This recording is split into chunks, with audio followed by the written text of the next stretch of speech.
কি আর যন্ত্রণা সহ্য করতে পারছি না মা। আমার যে 4 চরণের বড় যন্ত্রণা মা। আজ আমি 1 চরণ মা, আমার খুব কষ্ট হয় মা। ওরে পুত্র, আমি জানি পুত্র তোর 3 চরণ ভেঙে গেছে, তাই 1 চরণে তোর খুব কষ্ট হয় পুত্র। ওই যে আমরা হস্তিনানগরে এসেছি, আমরা রাজার জন্য প্রতীক্ষা করব। হ্যাঁ মা, আমরা রাজার জন্য প্রতীক্ষা করব মা। হে পুত্র, চলো পুত্র, আমরা রাজার জন্য প্রতীক্ষা করি। ততক্ষণে নিশ্চয়ই রাজা এসে পৌঁছবে। চলো আমরা প্রতীক্ষা করি। ধর্ম ও পৃথিবী তারা এদিকে হস্তিনানগরে আশ্রয় নিতে চলেছে। এমন সময় ধর্ম স্থাপনার রাজ্যে আজ রাজা পরীক্ষিত নিজ ধর্ম কার্য পরিচালনা করার জন্য নিজ রাজ্যে আগমন করছে।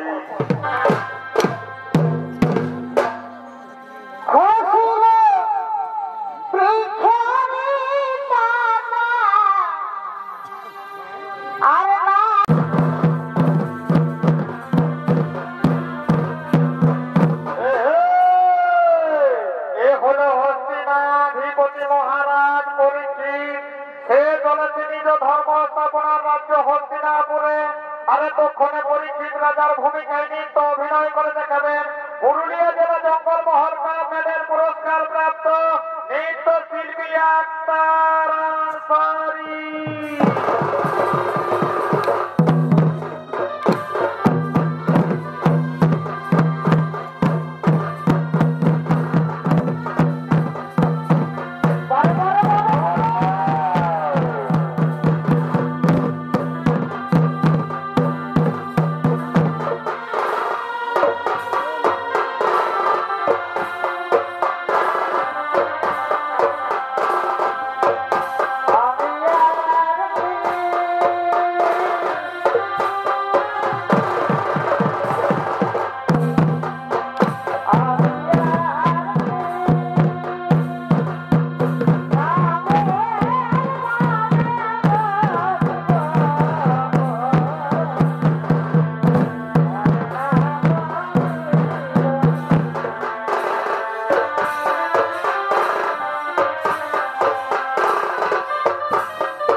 আপনারা কিবা মনে করে এসেছ আমার আলোয়, বলো মাতা কিবা বিষ করিব পালন। অগরাজন অগরাজন, আমরা তোমার কাছে এসেছি আমাদের ধর্ম রক্ষা করবার জন্য। এটি গো মাতা, আমি সামান্য নররাজন, আমি নররাজন হয়ে কি প্রকারে পারিব রক্ষা করতে মাতা? বলো মাতা তার কহ বিবরণ। শোনো শোনো রাজন, ওই দেখো আমার পুত্র ধর্ম আর আমি হলাম পৃথিবী। আজ বলির ভয়ে ভীত হয়ে তোমার হস্তিনা নগর নিয়েছি আশ্রয়। তুমি আমার পুত্রের ধর্মপত্রকে রক্ষা করো। একে মাতা, আমি সবেই শুনিলাম মাতা, কিন্তু আশ্চর্য লাগে মাতা, আপনার পুত্রের ছিল 4 চরণ, সেখানে আজ এক পদ্মা, তার 3 চরণ গেল কোথায়? শোনো রাজন, শোনো তার পূর্বের বিবরণ। আমার পুত্রের 4টি চরণ ছিল 4 যুগ, যা ছিল সত্য, ত্রেতা, দাপর ও বর্তমান কলি। সত্য যুগে মানুষ সব সময় সদা সত্য ধর্মে চলত, সৎপথে পালিত হতো, কিন্তু বর্তমান কলিতে তা ভুলে গিয়ে মানুষ আপন কর্ম অসৎ পথে চলতে শুরু করেছে। তাই আমার পুত্রের সেখানে একটি চরণ ভেঙে গেছে। সত্য যুগ শেষ হওয়ার সাথে সাথে ত্রেতার আগমন ঘটে। ত্রেতা যুগে মানুষের মনে মনে আবির্ভাব হয় হিংসা, যে কারণে প্রভু রামচন্দ্র 14 বৎসর বনবাস গিয়েছিলেন। এভাবে আমার পুত্রের আরেকটি চরণ সেখানে ভেঙে যায়। ত্রেতার শেষার্ধে দাপরের আগমন ঘটে। দাপর যুগে মানুষ অনেক ভৌতিক কর্ম সুখ মেটানোর জন্য অনেক কুকর্ম করছে। এভাবে আমার পুত্রের সেখানে আরেকটি চরণ ভেঙে যায়। অবশিষ্ট চরণ তখন এসে বহু কষ্টে ধরিত্রীর মাঝারে রয়েছে। তাই রাজন, তুমি আমার সেই পুত্রের চরণকে রক্ষা করো। না জানি কোন অশুভ শক্তি আমার পুত্রের চরণ থেকে ভেঙে দিতে চাইছে।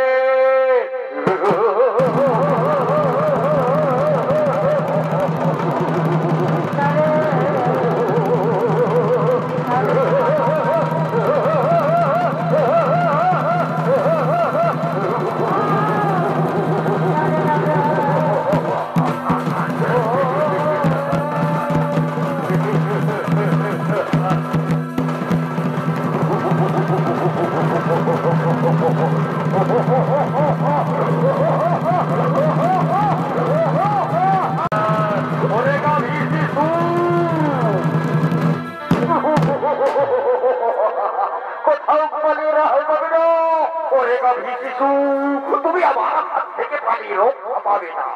আমি ভাবি একে একে সত্য, ত্রেতা, দাপর 3 যুগকে শেষ করেছি। এখন তো কলিযুগ। তোমার এই কলিযুগে আমি ধর্মপথকে রক্ষা করবো না। আমি তুমি লুকিয়ে থাকো, সাবধান রে। আমার রাজ্যে সে তুমি ধর্ম স্থাপনার রাজ্যে ও ধর্ম করতে চলেছ। কে তুমি? আমি পরিচয় দাও।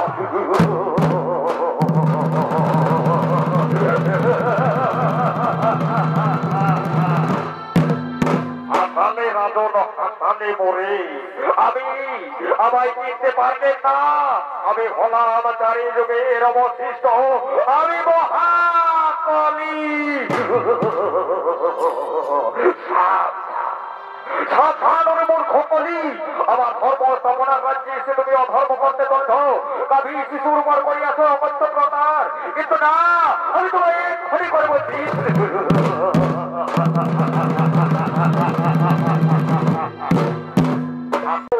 আমায় করিবে নিধন। বাহুতে শক্তি থাকতে লয়ে এসেছ, তাহলে ধরস্ব করোনার শক্তি পরীক্ষা হয়ে যায়। দেখতে বাজাই যাওয়া পরাজ।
অপহরণ করেছি, আমায় ক্ষমা করে দিন প্রভু, আমাকে ক্ষমা করে দিন।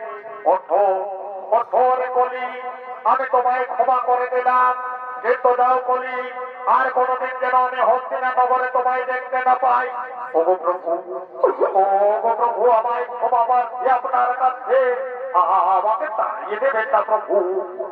আমি যদি চলে যাই তাহাও হলিকে অনিষ্ট হবে প্রভু। ওরে কলি, তুমি চলে যাও, আমার হস্তিনা নগর থেকে তুমি চলে যাও, আমি যেন কোনদিন তোমার মুখ প্রভু। আমি যদি চলে যাই আপনার হস্তিনা নগর থেকে, তাহলে অনিষ্ট হবে, মানুষের মন থেকে বসতে যাবে তার যুগ। যুগ শেষ হয়ে গেল, আগত কলিযুগ, আমি এই কলিযুগে বিরাজ করতে চাই প্রভু। ওরে কলি, ওরে কলি, তোমাকে আমি বিরাজ করতে দেব, আমি তোমায় রাজপাট দেব, কিন্তু মনে রেখো তোমার স্থান হবে চার জায়গা। তুমি থাকবে মদের আলোয়, তুমি থাকবে বেশ্যালয়, তুমি থাকবে কসাইখানা, তুমি থাকবে পাপী তাপীদের সংস্পর্শে। যাও, এই চার জায়গাতে তুমি বসবাস করবে। ও প্রভু, আমি চার জায়গাতে তো আগে থেকে ছিলাম প্রভু, আমায় নতুন কোন বিশেষ জায়গা দিন, যেখানে আমি মনের আনন্দে আমি রাজকার্য করিব চালন। ওরে ওরে, তুই কোন জায়গাতে চাই বল, আমি বল, আমার এখানে বলো, তোমাকে আমি সে জায়গাতেই দেবো।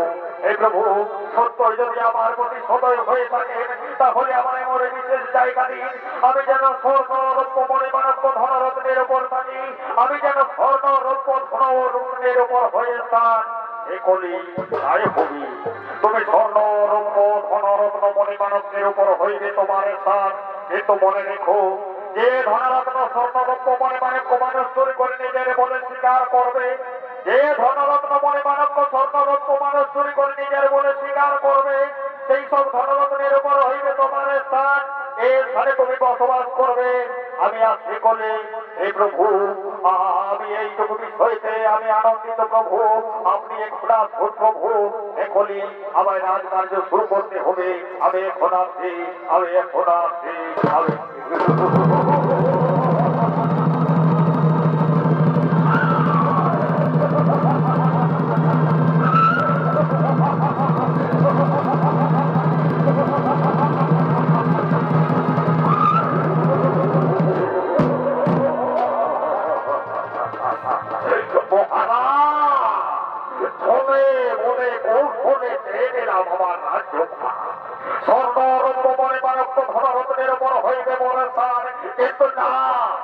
আমি ধীরে ধীরে করে যাবে মানুষকে প্রভাবিত করবো এইভাবে দিকে, ধীরে ধীরে আমি ধ্বংস করে দেবো মন্দির, আমি ধীরে ধীরে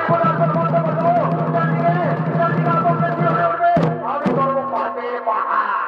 কিন্তু আমার সময় বলে যায়, চরিত্রের মাথায় থাকবে না কোনো দেবের প্রদান, চারিদিকে চলবে হিংসা, অন্যায়, অত্যাচার, এভাবে সৃষ্টি করবো আমি করে দেবে, এভাবে আমি সুন্দর করবো।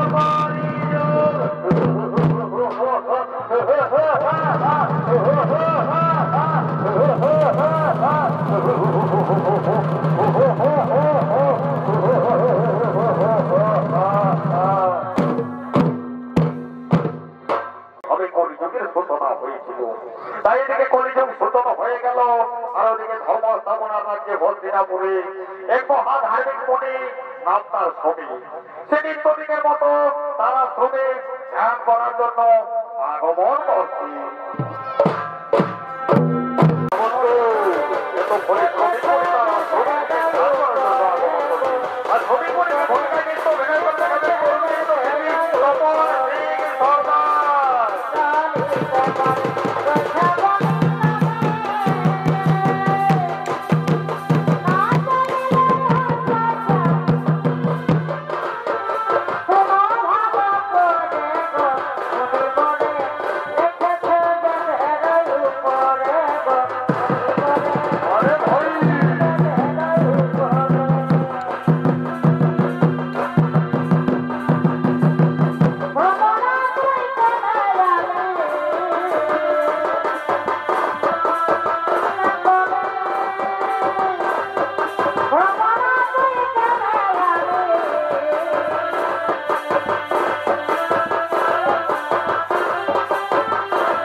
যদি করো তাহলে আমার ধ্যান তপস্যাতে বিঘ্ন হবে।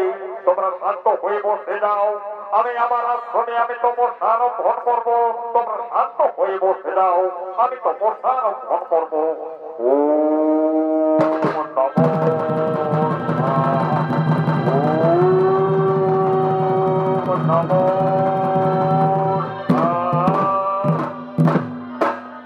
এদিকে শ্রমিক মনে তার নিজ আশ্রমে ধ্যানে মগ্ন হলে, আর অপরদিকে হস্তিনাপুরে ধর্ম স্থাপনার রাজ্যে পরিচিত তার রাজকার্য পরিচালনা করছে।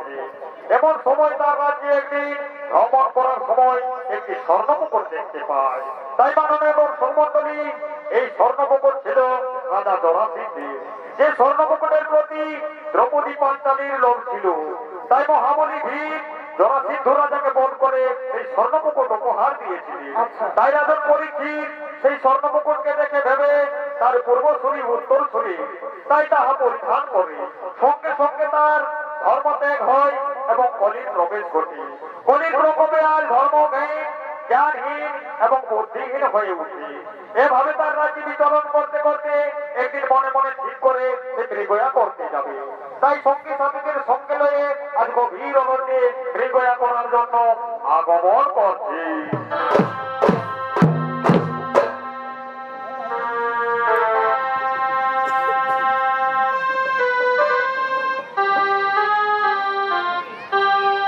আচ্ছা আচ্ছা,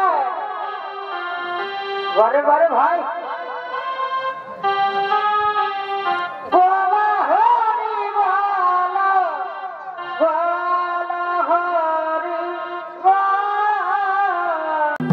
বারে বারে বারে বারে বলা হরি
তাই কৌশলে সুস্বাদু, তাই ওরে ভাই বিলম্ব করবো না, আমরা নিশ্চয়ই এখনই স্বীকার করবো।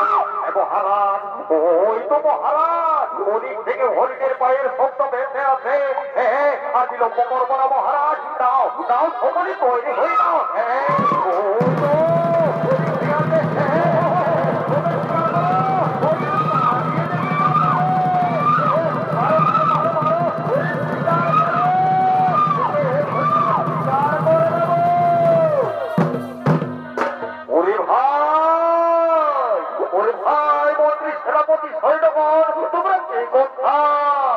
আমি একাকে এই তো আমি গভীর অরণ্যে হোম হয়ে এসে বলতেছি, তাহলে কি তোমরা সত্যি অন্য পথে চলে গেলে? দাদা, আমি গভীর অরণ্যে একাকি, শুনেছি নাকি গভীর অরণ্যে অনেক হিংস্রতত্ত্ব জানোয়ার রয়েছে। দাদা, আমার বিলম্ব করা ঠিক হবে না। আমি সন্ধ্যা বনিয়ে আসার আগে আমি এখান থেকে পালিয়ে যাবো, কিন্তু আমি যে নিরুপায়, সর্বশরীর মোর ক্লান্ত হয়ে আছে, আমার কি বড্ড তৃষ্ণা পেয়েছে। আমি কোথায় পাই কৃষ্ণ জল? ওই তো এই কুটির দেখা যায়, আমি সেই কুটিরে যাবো, আমি সেখান থেকে জল পান করবো, নিশ্চয় আমার তৃষ্ণা নিবারণ হবে। আর আমি বিলম্ব করবো না, আমি যাই দেখি সেই কুটিরে কে রয়েছে। এটি আশ্চর্য, শ্রমিক মনি ধ্যানে মগ্ন, কিন্তু সময় যদি আমি তার পাত্র থেকে জল পান করি, তাহলে মোটে আমার শ্রম হবে না। আমি দেখে দেখি মনিকে, সে যদি আমার কথাতে সারা নেই। ওগো মনিবর, ওগো মনিবর, সত্য আমায় খুব পিপাসা পেয়েছে, আমায় একটু জল দিন, আমি তৃষ্ণা নিবারণ করবো। আমার কথাতে যাচ্ছে কাটা গেল না, তাহলে কি আমার তৃষ্ণা নিবারণ হবে না? আমি যে তৃষ্ণার যন্ত্রণা ছটফট করছি, আমি সহ্য করতে পারছি না। ওগো মনিবর, কৃপা করে আমায় একটু জল দিন মনিবর, আমায় একটু জল দিন, আমি পিপাসা নিবারণ করবো। আমি তোমার ডাকা সত্য আমার কথাতে কর্ণপাত করলো না। ওরে অহংকারী মনিবর, আমার রাজ্যে বসবাস করে আমার কথা শুনবে না, ঠিক আছে, এর তুমি উপযুক্ত দণ্ড শাস্তি পাবে। ওই তো ওখানে এক মৃত সর্প পড়ে রয়েছে, আমি এই মৃত সর্পকে তার গলি দিয়ে পালিয়ে যাবো। যখন সে ধার ভেঙে দেখবে তার গলি মৃত সর্প, সে আজকে শিওরে ওঠে। আর আমি বিলম্ব করবো না, আমি যাই তার গলি দিয়ে পালিয়ে যাই। যখন সে ধার ভঙ্গ হয়ে যাবে, সে আজকে শিওরে ওঠে। আমি এই সুযোগে পালিয়ে যাবো, আমি এই সুযোগে পালিয়ে যাবো, সে আজকে শিওরে ওঠে, আমি পালিয়ে যাবো। এদিকে রাজন পরীক্ষিত মৃত সর্পের বলে পালাবি, সে চলে গেল হস্পিটাল। আর অপরদিকে তার পুত্র শ্রীজি, সে তার বিদ্যা শিক্ষা লাভ করে গরুর বাড়ি থেকে তার পিতার কাছে দর্শন করার জন্য চলেছে। তার পিতার কাছে দর্শন করার জন্য চলেছে। পিতা,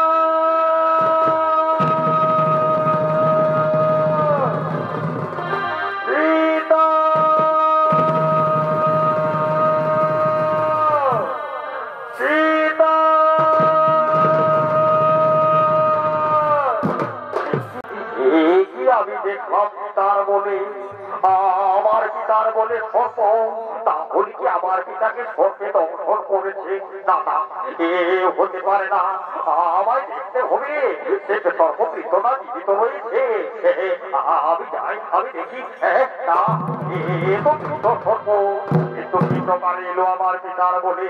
নিশ্চয় আমার পিতার সাথে কেউ করেছে ছলনা প্রতারণা। আমায় এক্ষুনি জানতে হবে, আমি এক্ষুনি ধ্যান যোগে জেনে নেব। ও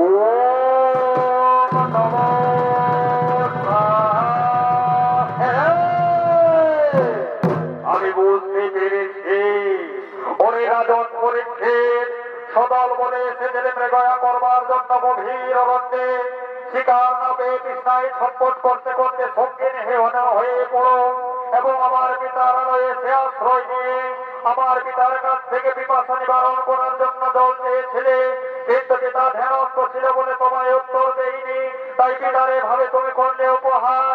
আমার পিতার বলে দিলে মৃত সর্পের মালা।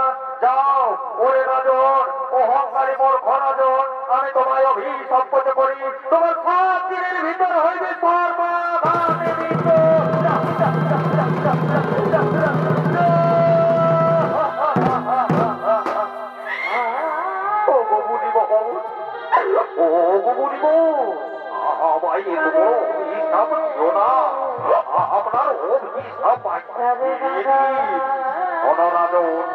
তুমি অন্যায় করেছো, তুমি ভুল করেছো।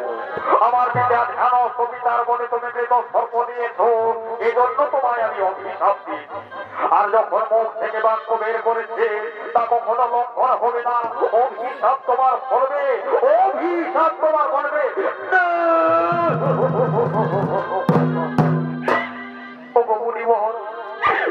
লঘুপাপে গুরুদণ্ড, আপনার অভিশাপ আপনি ফিরিয়ে দিন, আমাকে মুক্ত করে দিন, আপনার অভিশাপ। লঘুপাপে গুরুদণ্ড, ঠাকুর কেন দিলে মরে গো, ঠাকুর কেন দিলে মরে গো, লঘুপাপে গুরুদণ্ড।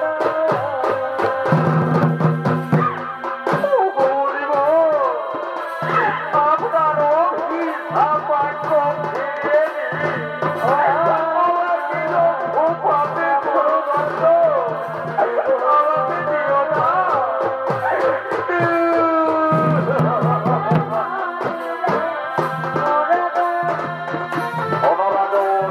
তোমার অভিশাপ হবে না, তুমি যে ভুল করেছো তা তোমার সাজা পেতে হয়ে তোমার অভিশাপ করবে, আপনি তোমার সর্বাত্মকে ব্যক্ত করবে।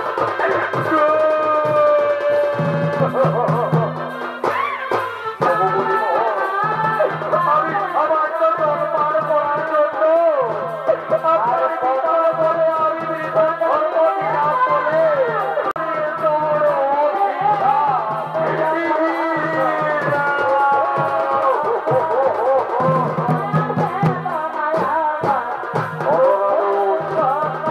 তুমি পাবে না মুক্তি, তোমার অভিশাপ করবে। ওরে পুত্র স্মৃতি, ওরে পুত্র স্মৃতি, করবে বাবা। একজন ধার্মিক রাজনকে তুমি এভাবে অভিষিক্ত করবে, তুমি ভুল করেছো, তুমি এভাবে অভিষিক্ত করতে পারো না।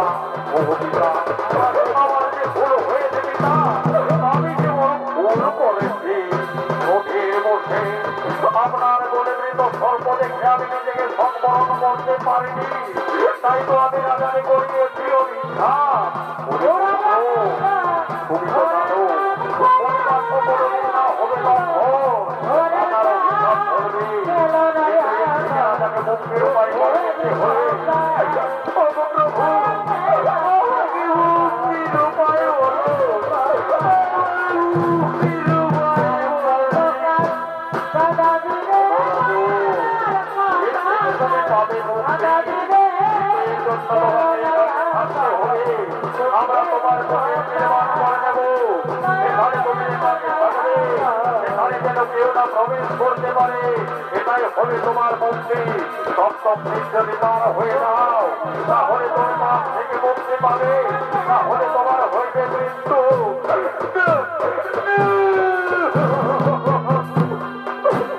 ঠাকুর, আমি যে তুই মুক্তি পাইনি অভিশাপ থেকে, এলাদুর আমরা এই লিখিত ব্যবস্থা করবো, পরিবার কোনো ঘর হবে না, পরিপুত্র আর বিলম্ব করবো না। চলো আমরা রাজনের জন্য কুটির নির্মাণ করবো, চলো আমরা হসপিটাল যাই, আমরা কুটির নির্মাণ করবো।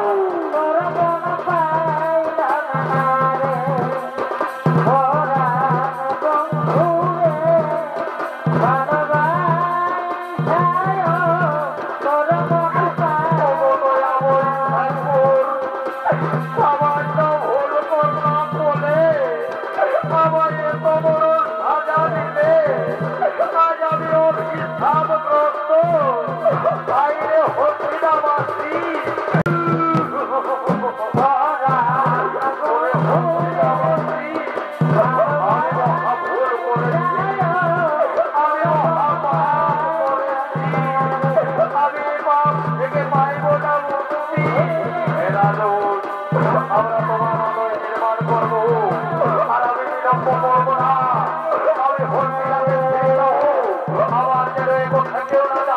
মানে আমি আর বিলম্ব করবো না, আমি হসপিটালে ফিরে যাবো।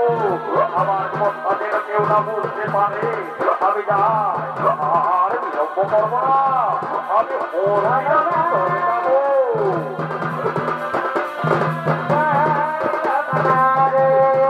হসপিটালে চলে যাই, আমি হসপিটালে চলে যাবো।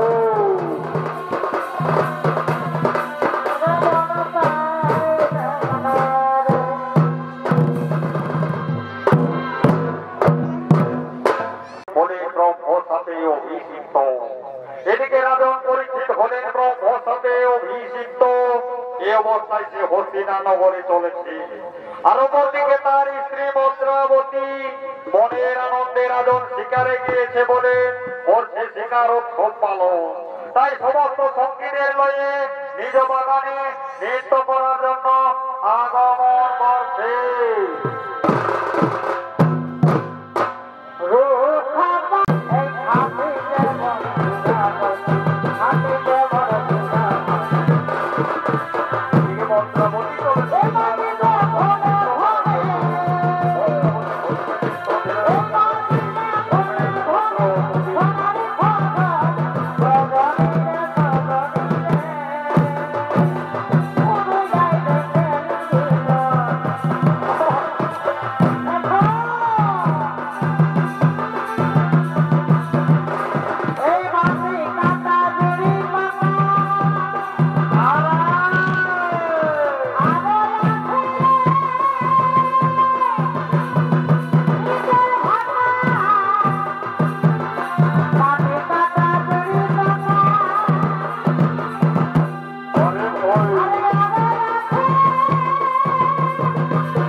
আর আমরা বিলম্ব করব না, নিশ্চয়ই এক্ষুনি রাজন এসে পৌঁছবে। যাও, তোমরা রাজনের জন্য কিছু জল খাবারের ব্যবস্থা করো, রাজন এক্ষুনি নিশ্চয়ই পৌঁছে যাবে। হ্যাঁ হ্যাঁ। করব না, আমরা যাই, এক্ষুনি আমরা জল খাবারের ব্যবস্থা করি, আমরা যাই, ততক্ষণে তুমি তার প্রতীক্ষা করো। হ্যাঁ, তোমরা যাও, আমি প্রতীক্ষা করি।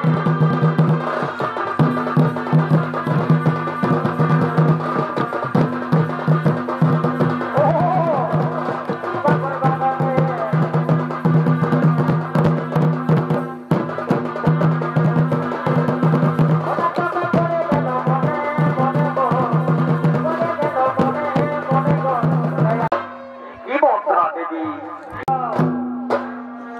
চোখে চোখে কথা বলো, আর মুখে কেন বলো না, মুখে কেন বলো?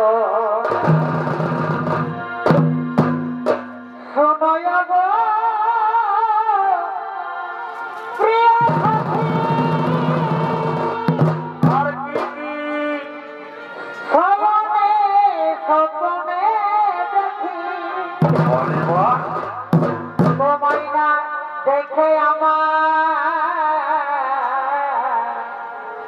এগো, তোমায় না দেখে আমার ঘুম আসে না। বলে বাহ, চোখে চোখে কথা বলো, মুখে কেন বলো না, মুখে কেন বলো না?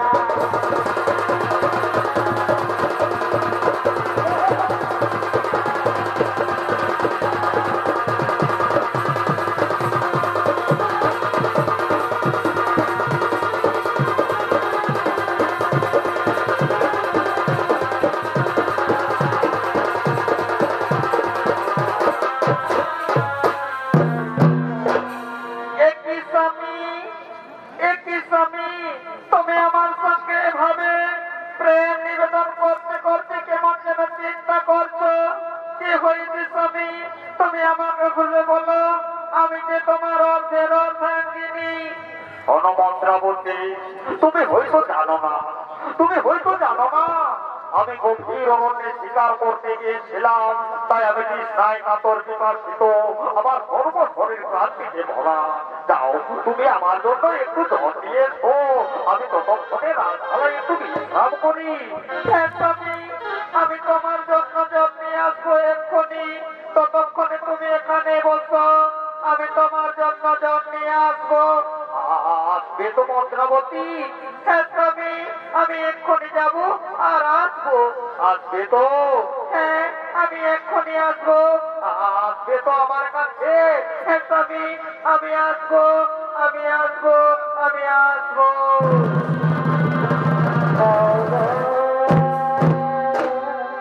এদিকে রাজন মনে মনে চিন্তা করছে তার ব্রহ্ম সাপের কথা।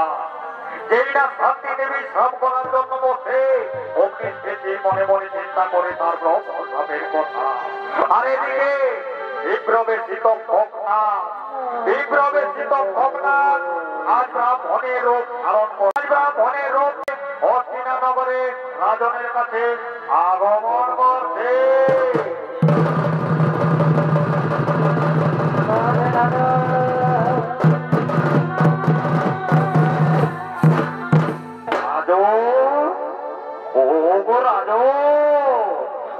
আমি তোমার দ্বারে এসেছি এক ব্রাহ্মণ। আমি তোমায় তোমার ডাকলাম, কিন্তু গভীর চিন্তায় মগ্ন রাজন। ওগো রাজন, আমার ডাক কি তুমি শুনতে পাচ্ছ? বলি ওগো রাজন পরীক্ষিত, আমায় ডাকে পরীক্ষিত পরীক্ষিত বলে, যে কুটিরে কেউ তাকে ছাড়া প্রবেশ করতে পারে না, আমার একান্ত অনুগত ছাড়া কেউ এখানে আসতে পারে না। সেখানে কি প্রকারে এলে ব্রাহ্মণ? বলো ব্রাহ্মণ, তুমি কোনজন? আমায় পরিচয় দিও মরি। শোনো রাজন, আমি আপনার রাজ্যের এক কত দরিদ্র ব্রাহ্মণ, নিত্যদিন ভিক্ষা বৃদ্ধি করি, যা ভিক্ষান্ন জোটে তারই আমি আহার্য করি।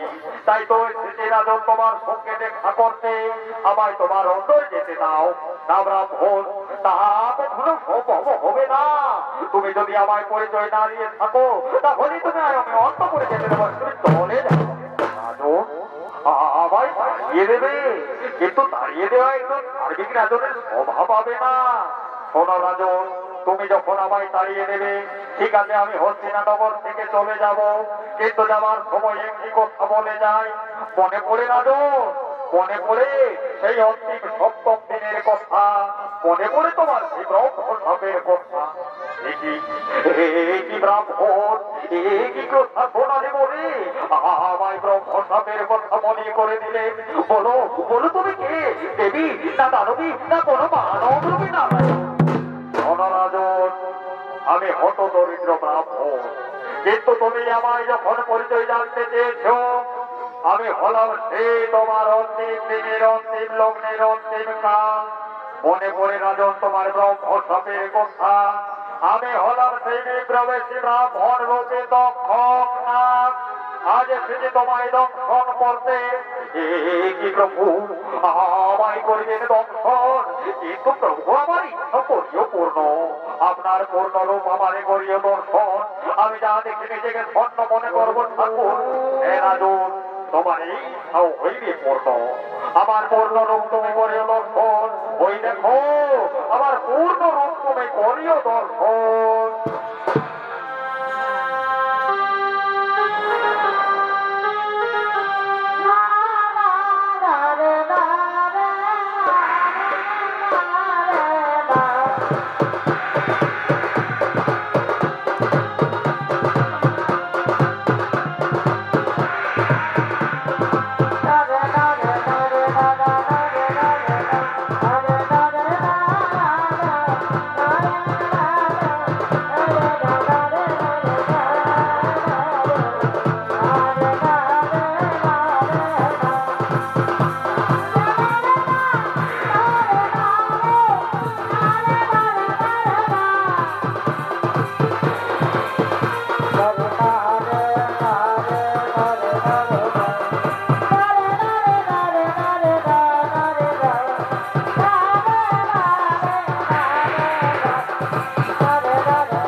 আমি আপনার রূপে সহ্য করতে পারছি না। আমি এসেছি তোমাকে আজ দংশন করবার জন্য, আমায় আমাকে দংশন করতে দাও। প্রভু প্রভু, আমায় করিবেন দংশন, আমার ইচ্ছা পূর্ণ করিয়া ঠাকুর। আপনার চরণ পদে আমার প্রণাম জানায়, আপনার প্রণামীয়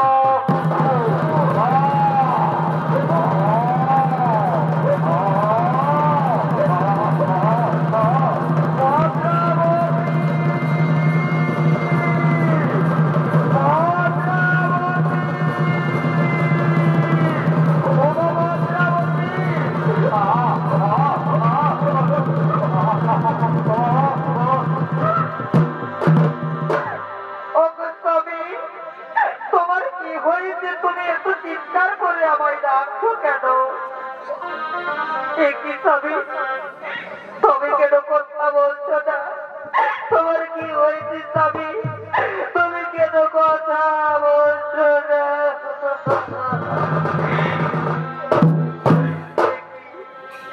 সর্বশরীর যেন নীল হয়ে আসছে। আমার স্বামী কি তাহলে কি সর্বে দংশন করেছে? না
আমার কি অপরাধ ছিল আমাকে এভাবে তুমি ছেড়ে দিলে?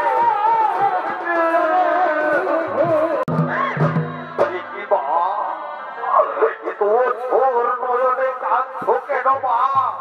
কি হয়েছে মাতা আমায় বলো, কেন কাঁদছো তুমি? ওরে বাবা জন্মের বড় ঘটনা ঘটিল, পৃথিবীর বিধান ঘটাতে পারি না। আজ তোমার পিতা ওই দেখো জন্মে নাগাতে মৃত্যু।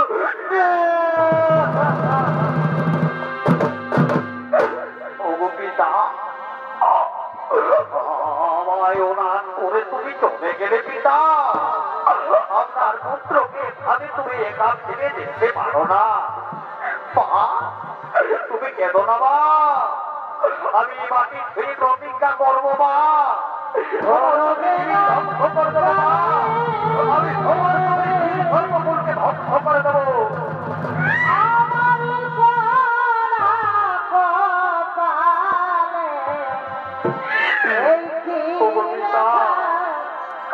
আর হইল কোনদিন তোমার চোখে দেখা হবে না পিতা।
তাই তো পিতাকে আবার কোথায় নিয়ে যেতে হবে?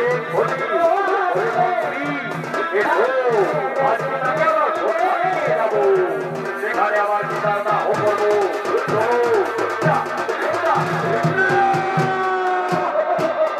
আমার স্বামীকে করলে কেউ হবে না, আমার স্বামীকে হবে না,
দ্বিতীয় ছনিত্য নাট্য নিবেদন বর্ষে কলির আগমন পরীক্ষিত রাজার সর্বদম সম্পাদাখানি এখানে কল্যাণ সভা